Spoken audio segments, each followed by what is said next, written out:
Welcome in, everyone. I am so glad you're joining us for today's deep dive. Yeah, we have a really great one lined up for you today. We really do. If you are the kind of person who, just loves those big aha moments and wants to learn deeply, but you definitely want to avoid all that massive information overload, you are in the right place. Absolutely. We do the heavy lifting, so you don't have to. Exactly.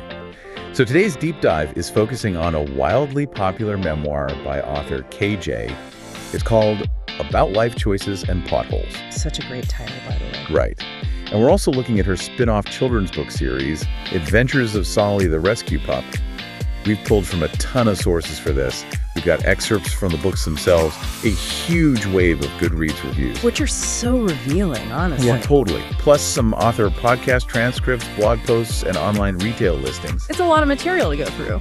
It is. But our mission today is pretty straightforward.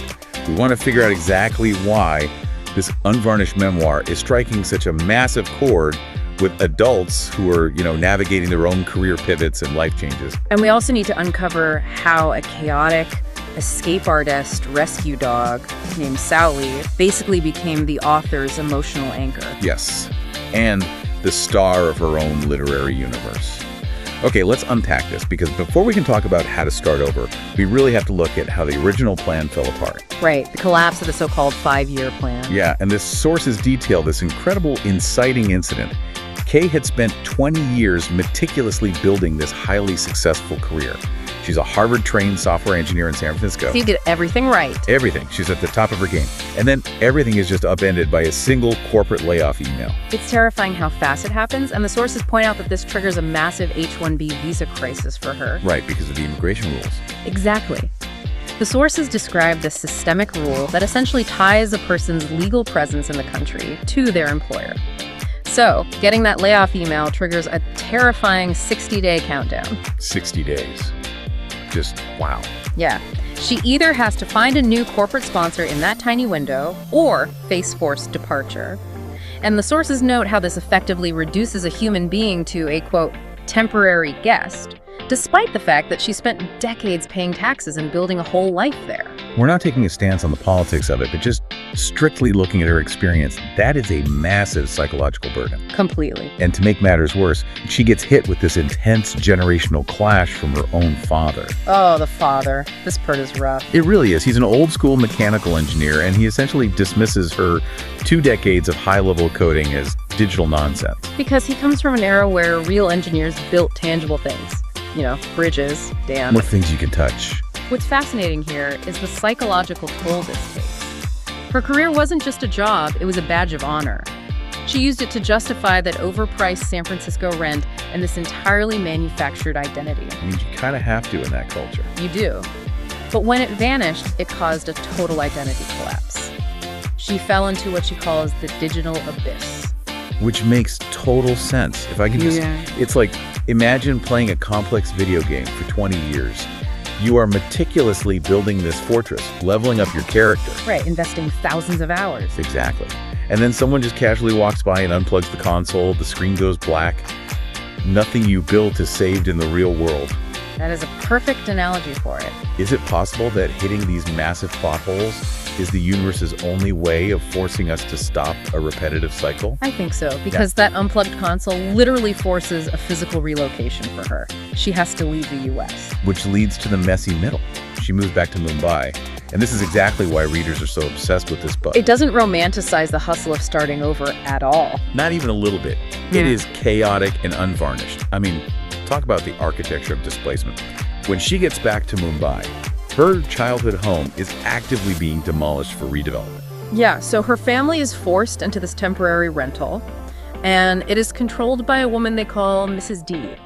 The landlord from hell. Literally. The sources describe her threatening eviction over fallen rice grains. Rice grains. And my favorite part, Mrs. D wages this psychological warfare over water stains on an outdoor balcony during a monsoon. Wait, complaining about water on a balcony during a monsoon? That is actually insane. It's wild, and you see the father's reaction to this. Yeah, the post-up sprinting.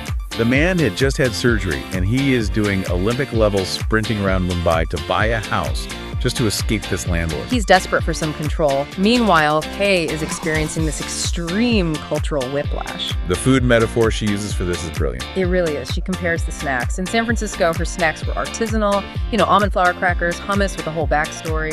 Hummus with a backstory. I love that. And she'd eat it standing up between Zoom calls, just fuel for the corporate machine. Right. But in Mumbai, the snack is a Veda path. Wrapped in yesterday's newspaper? Exactly. It's this deep-fried, full-bodied, chaotic experience. A Veda path does not care who you are. You can't eat it while looking at a spreadsheet. You get chutney everywhere. You really would. And the chaos just keeps coming. There's that incredible anecdote about her cousin's Indian wedding.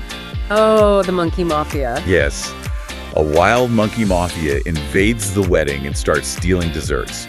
And right in the middle of this absolute zoo, she runs into her breadcrumbing ex-boyfriend. And she compares his emotional availability to surviving on stale croutons instead of a full meal. Stale croutons. It's so accurate. If we connect this to the bigger picture, this is exactly why adult readers connect with the memoir. The Goodreads reviews constantly praise the book because it has absolutely no fake positivity. Yeah, it doesn't give you a neat little formula for success. Right.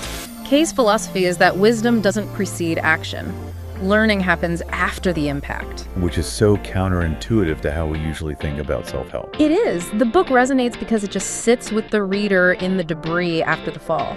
It validates that feeling lost doesn't mean you're broken. I noticed that too. I mean, usually self-help books tell you how to avoid the pothole, right? Yeah. But Kay's book essentially says, hey, I'm down here in the pothole too, want a Veda path. Exactly. But how does that lack of a neat narrative resolution actually provide more comfort to someone in a mid-career crisis? Because it removes the shame. It tells you that the mess isn't a failure, it's just reality. And speaking of mess, we have to talk about how she actually found her grounding in all of this. Oh, we absolutely do. Because while her human world was collapsing into visa crises and landlord drama, she found her anchor in a completely unexpected place. Enter Solly. Yes, Houdini and fur. Solly is a black Belgian Malinois rescue dog. Now, for those who don't know, a Malinois is an incredibly intense breed, and Solly has severe crate anxiety. Severe is an understatement. The sources detail this absolute nightmare of international pet transport. It's stressful enough with a calm dog. Right. But Sally is breaking out of metal crates. She eats an entire sourdough loaf.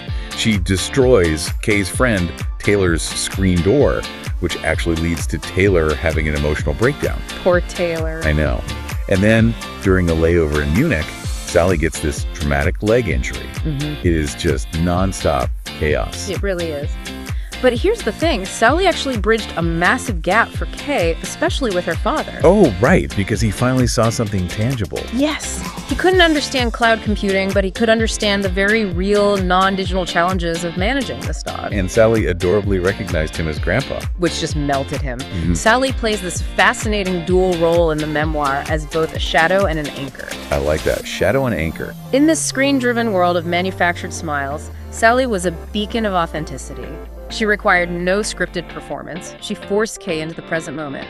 Because a dog that just ate a sourdough loaf demands your attention right now. Exactly.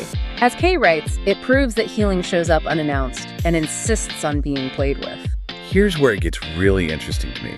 It's like Sally was this emotional gravity well. Oh, that's a good way to put it. Right. Because when Kay's corporate identity and her visa were just floating away into the digital void, a dog who destroys screen doors became the only heavy, tangible thing keeping her tethered to the earth. She was a physical reality that couldn't be deleted. And this grounding force didn't just save her sanity. It actually gave her a brand new, tangible career path. One that her father could finally understand. Exactly. The sources discuss this specific moment of inspiration.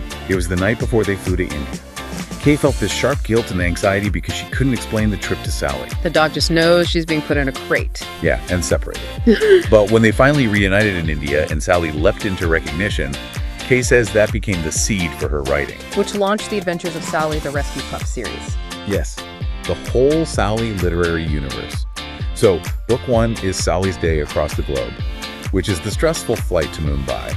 But it's told entirely from the dog's point of view. Such a clever way to process it. Totally. Okay. And then book 2 is Sally's trip to San Francisco, which is a prequel about her adoption from Wisconsin. And we can't forget book 3. Oh my gosh, Sally and the Great Escape, The Mayhem Unleashed. The title says it all. It features daycare breakouts, tent invasions, a Thanksgiving escape, and this hilarious Sally stampede through Mumbai where she's frantically searching for Grandpa. It's so heartwarming. But this raises an important question, right, about how storytelling functions as therapeutic magic. Therapeutic magic, yeah. It's this dual journey of healing. By translating her own adult feelings of displacement into a children's book about a dog separated from her owner, Kay actually processed her own trauma. She externalized the pain. Exactly.